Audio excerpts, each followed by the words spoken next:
Assalamualaikum to our lecturer, Ms. Shamim. I hope you are doing well. My teammates and I will present to you about reserve land. Before we start, I would like to introduce my teammates. Our group members are Nur Najwa binti Mazlan, Nur Anis binti Muhammad Zamri, Muhammad Aiman Nusair bin Ibrahim, and me, Nuraishah Fariah binti Ahmad Zawawi. Reserve land. What is a reserve land? In Section 5 National Land Code, reserve land means the land for which time is reserved for public purpose in accordance with the provisions of Section 62 or any earlier land law. Normally, reserve land are maintained by the officers of the State Federal Department. Reserve land is one of the land under state land along with alienated land, mining land and reserve forest. Although road and river reserve are actually state land, they are not gazetted as a reserve land. For you all information, state authority has power of disposal to state land. This can be proved under Section 42, Subsection 1 of National Land Code. State authority have wide power disposal to reserve land and grant list of reserve land. The state authority may grant list on reserve land for a period not exceeding 21 years and have powers to abolish the reservation of land for public purpose at any moment. This can be proved in Section 64 that tells us the reservation of any land for public purpose may be revoked at any time by state authority.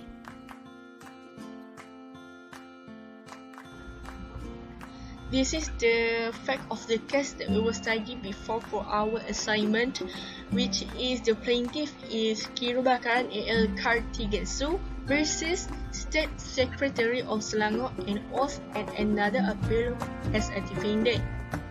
Originally, in this case, the plaintiff made two judicial reviews regarding the burial or crematorium in Lot 4539 in Kajang District, Lunangan, Selangor.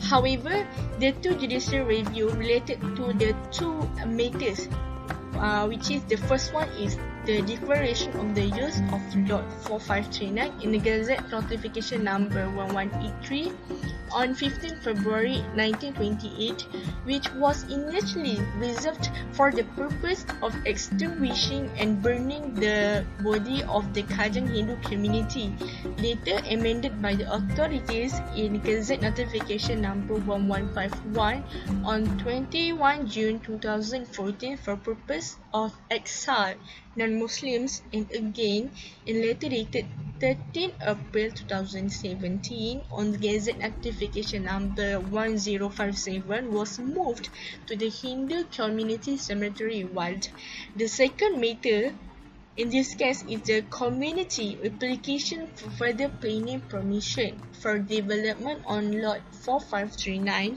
which named KMEOT application that society applied on 5 April 2016 was rejected by the Kajang Municipal Council, which is MPKG.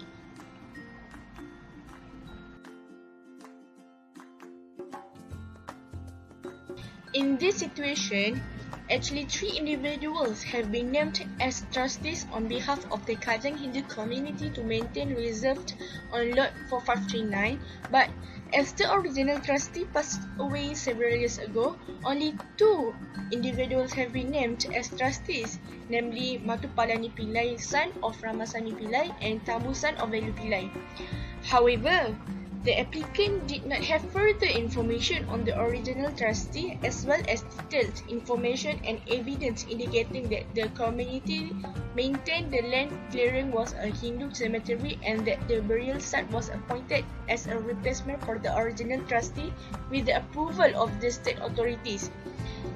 In addition, the applicant for both judicial review has sued as Sri Subramania Swami Kajang Temple Community because in its judicial review application, the applicant is of the opinion that upon notification of the news made under Section 62 of the National Land Code, which is KTN, it has not may be amended as there is no authority under the KTN to amend the notice. And finally, the applicant also held that a letter from the Deputy Director, Local Authority Section, Economic Planning Unit and State Secretary's Office was planning permission in Lot 4539.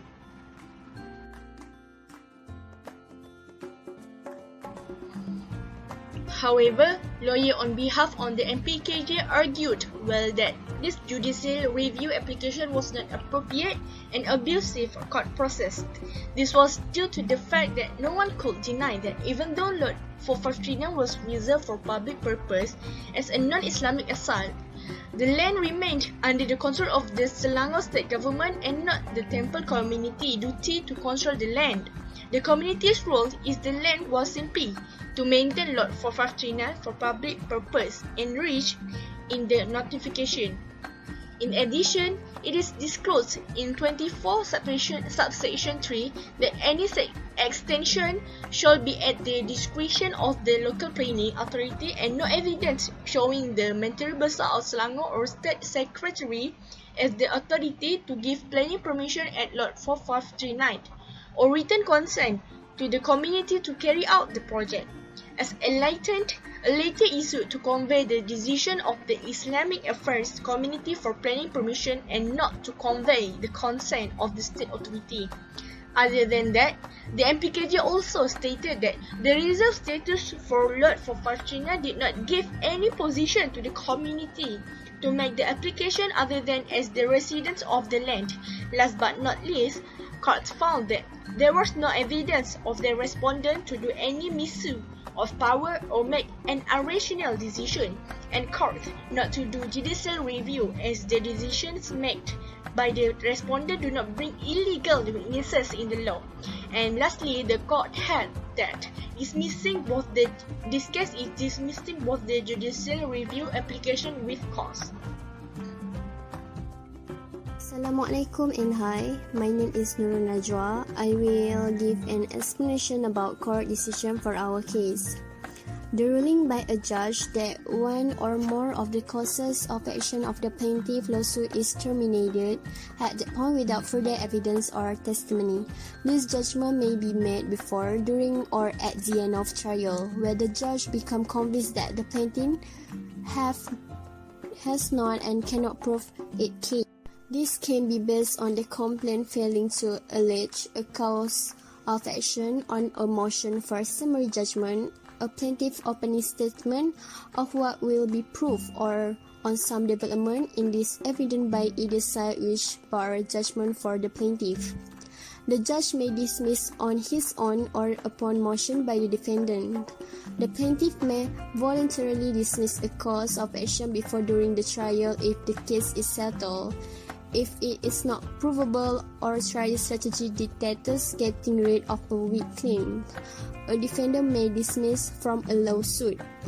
For the second Romans, the court is satisfied that there is sufficient evidence that the Gazette notification 1511 contains error when expressing a public purpose on the reserve in Lot 4539 as a place for non-Muslim installation instead of Hindu cemetery. As approved by the Menteri Besar of Selangor, it cannot be a parliamentary intention to do not permit any room to correct error in Gazette. Any lawful error made in the Gazette impacting the reserve shall be corrected by the issues of other Gazette as it is reasonable to enable the state authority to undertake effective power. For Romans 3, the true intent of the state authority in approving reserves, such as the Selangor state government approval in this case, it is important by law. Obviously, the intention of the state authority in making Lot 4539 a reserve for public purpose is to make it a Hindu cemetery and not a place for burial for non-Muslim. And the court found that the respondent had acted reasonably and properly in their lawful power in making corrections. It is very clear that according to Section 24 subsection 3, any planning permission extension at the discretion of the local planning permission as he think appropriate or change the term of first apply.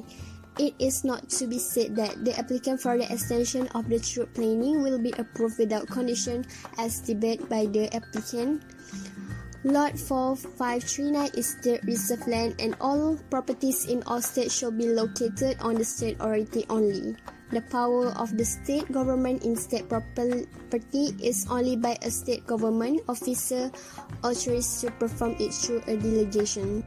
The court found that there was no unusual circumstance which showed that respondent had acted beyond their jurisdiction or misusing their powers or in violation of the natural justice rule in deciding on the matters of the judicial revisions. The respondent does not any misuse or decision that is not rational when it presents. It is because respondent used the facts of law in making decision. Respondent will consider all matter relating to this issue and do not debating the irrelevant subject. The result show weakness, irrational, unreasonable, or non-compliance procedure. For the discussions, in the light of fact, the applicant on behalf of the Sri Subramania Swami Kajang Temple did not have permissions, so they have no right to further develop the lands. I can say that because state government only gave the temple committee the role of simply maintaining for the lot of 5439 for public purpose, but they did not give any position or the right for committee to make the application. Furthermore, the committee must receive a written or any sort of concerns from State Secretary. There is no evidence of misconduct of the respondents pertaining to their power in this case, so the court have for both of the judicial applications dismissed with scores.